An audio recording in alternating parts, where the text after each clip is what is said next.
So let's make some pasta. Pasta is really fun. I remember as a child, that was almost a daily activity, if you will, but certainly on Sunday. And this big mound of flour and eggs, and that would help Grandma. Today, things got easier. We have a processor, and making pasta is really a cinch. So let's put the flour in here. You can make pasta with just egg yolks, with the 1 egg, with 2 eggs, and it varies. This one with pasta with 2 eggs and some olive oil, it's a little richer. Pinch of salt. I'll whisk that.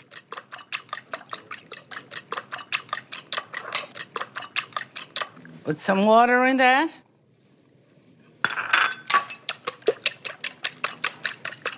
Okay. And I'll whisk that with the oil.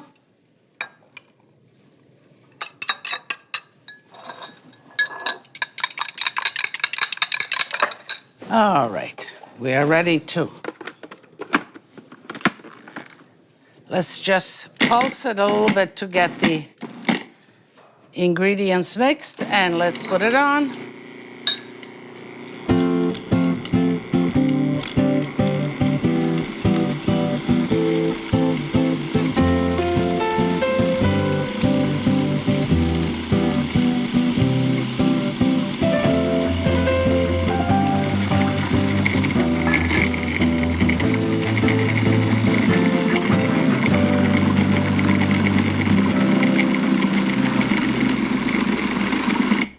Okay, when the dough collects like this on the side, it is done. We just put a little bit of flour right here.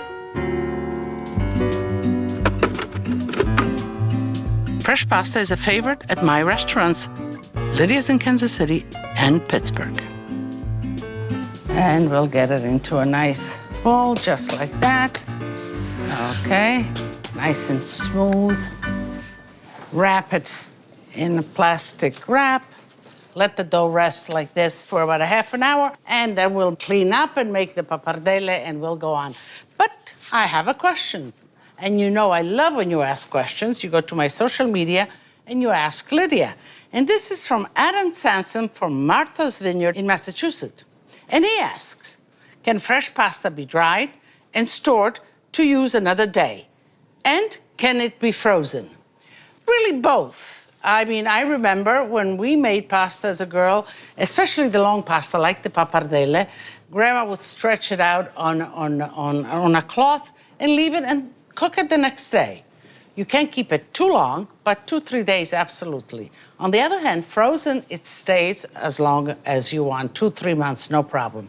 You have to cut it, freeze it individually, then package it in portions and freeze it in little plastic bags, ready for the use. So the dough has rested.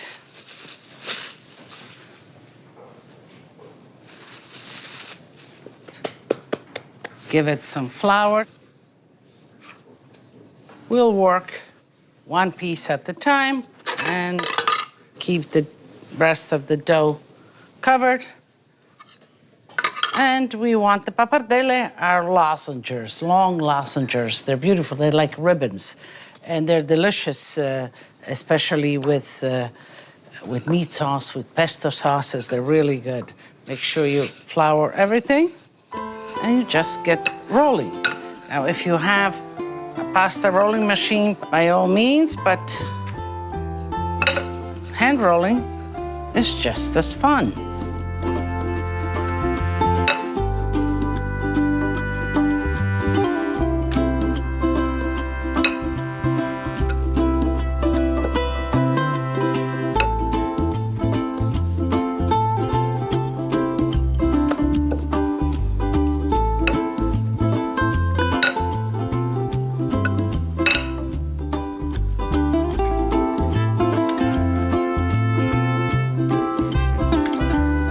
That and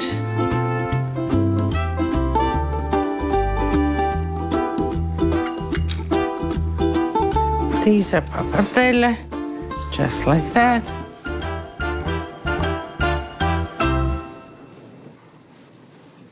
We'll recycle these.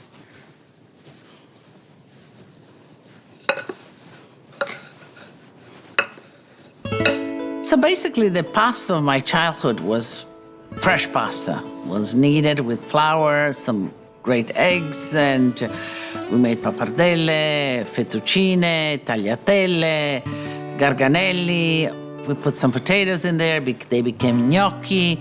And those were the pastas that I recall and helped me making and eating. Traveling down south, it became evident that that's what they ate. Pasta was a southern specialty down from Rome and Naples. And mostly down there, they ate dry pasta. Now, when I'm asked, what's the difference? Well, I love them both the same. It's not that one is better than the other. Completely different approaches to them. The pappardelle are done, and I'm ready for the pesto. And the pesto is really very simple. A little bit of garlic, 2, 3.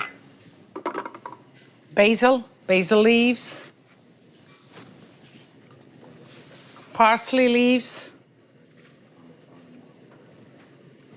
And walnuts. Okay. A little bit of salt.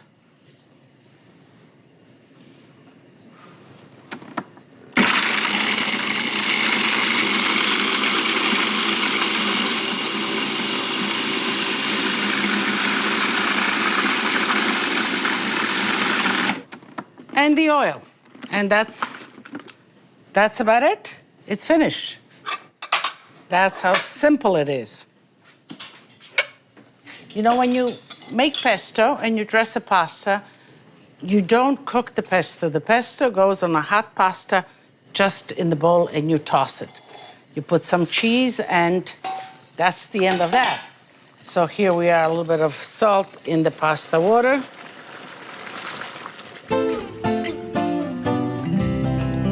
Fresh pasta always has a lot of flour, so you want to kind of shake off as much flour as you can, just like that.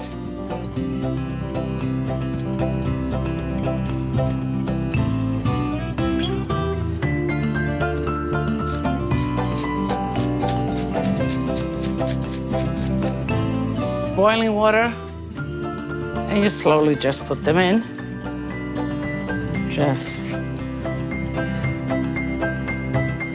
Fresh pasta, you always kind of throw a little bit at a time and you try to separate it so it doesn't stick. Let's give it a mix. Okay. And fresh pasta takes less time to cook than dry pasta. So once it comes up and it kind of gives a whirl, then it is cooked. I think pasta is special because it has this kind of warm, loving sensation when you're cooking it. It sort of lets itself be cooked into whatever you want it. But then when you're eating it, it kind of caresses you, caresses your palate.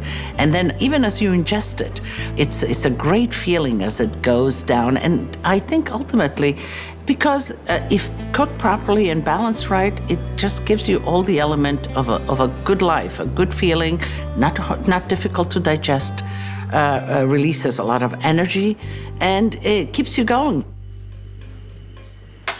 They look great. I think they're done. And we'll fish them right out into the bowl that we're gonna toss them right here. And if they have a little bit of water, that's fine. Actually, we can use a little bit of water to toss them. That's it. And now we'll take the pesto.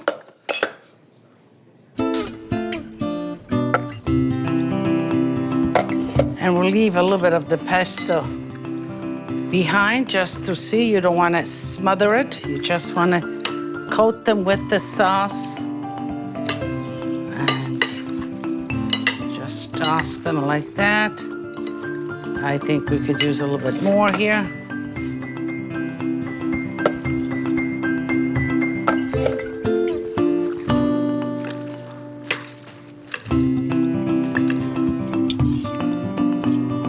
A little bit of cheese.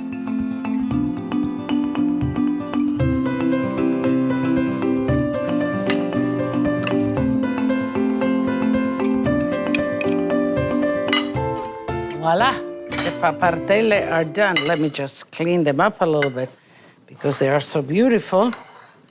And if they look messy, doesn't look so good. Okay, now I'll take some and I just want to taste some.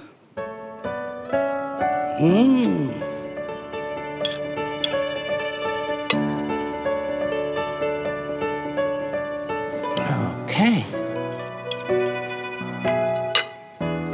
Just like that. Let me put a little bit of the sauce on top.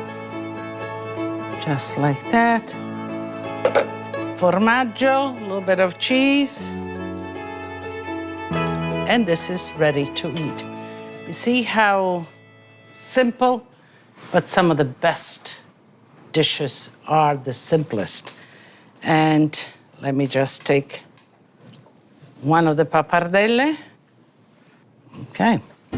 It's a big bite, but okay.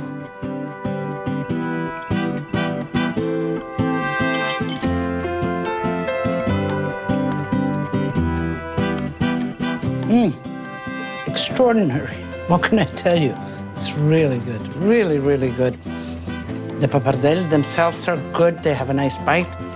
And then the basil, the parsley, and walnuts with a little bit of olive oil. Top with the cheese. Mamma mia, che buono.